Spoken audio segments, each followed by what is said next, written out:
Assalamualaikum warahmatullahi wabarakatuh. Perkenalkan, nama saya Aulia Nailufar Firdausi Aziz dari kelas B Program Studi Sastra Inggris UIN Maulana Malik Ibrahim Malang.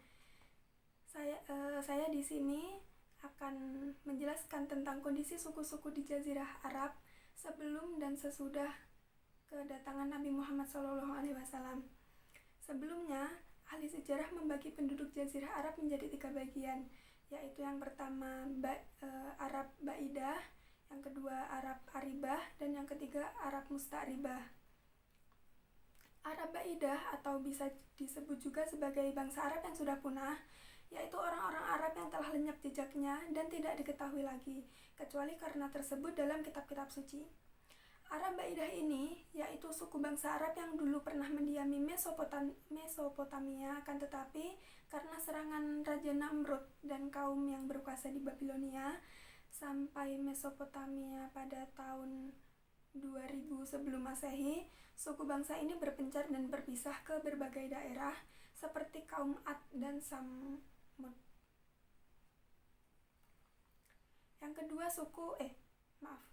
Yang kedua Arab Aribah.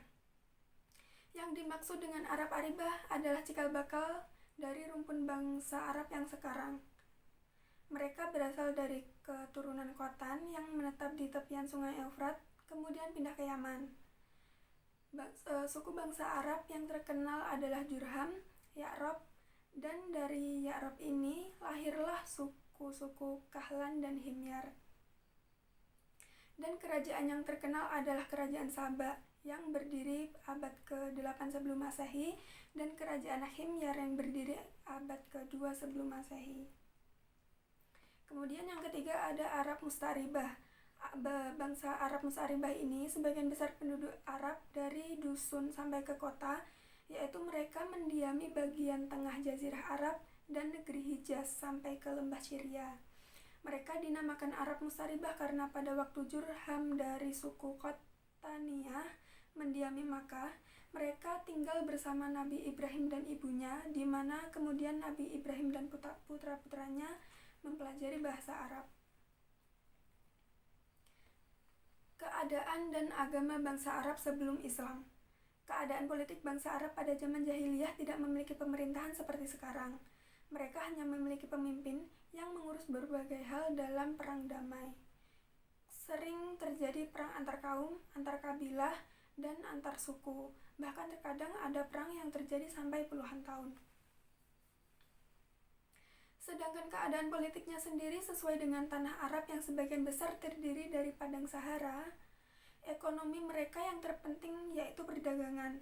Adapun keadaan sosial mereka terdapat beberapa segi yang baik, ada pula yang buruk, seperti merendahkan derajat wanita dan saling bermusuhan karena hal sepele. Kehidupan intelektual Jazirah Arab, terutama Hijaz dan Najd, terpencil dari dunia luar, namun mereka memiliki daya intelektual yang sangat cerdas. Bukti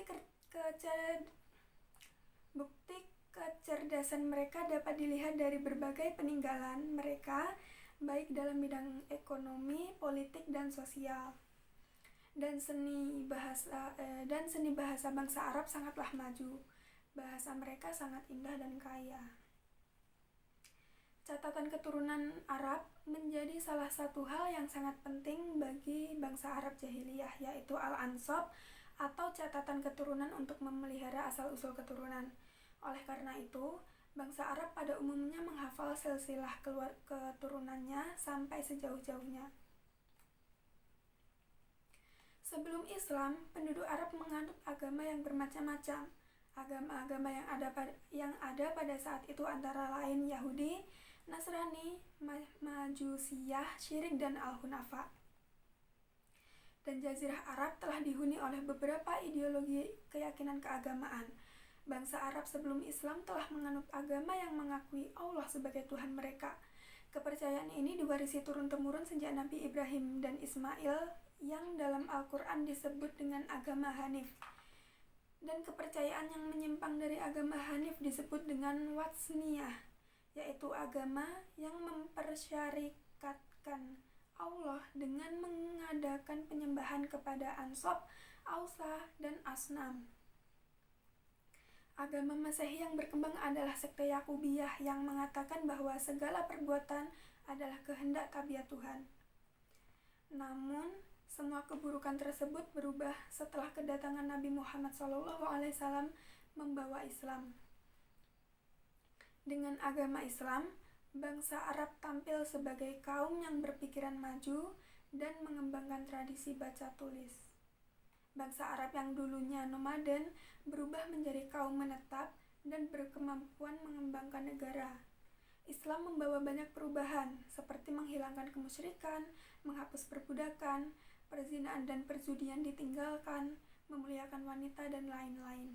Bangsa Arab memasuki peradaban baru yang lebih bermanfaat.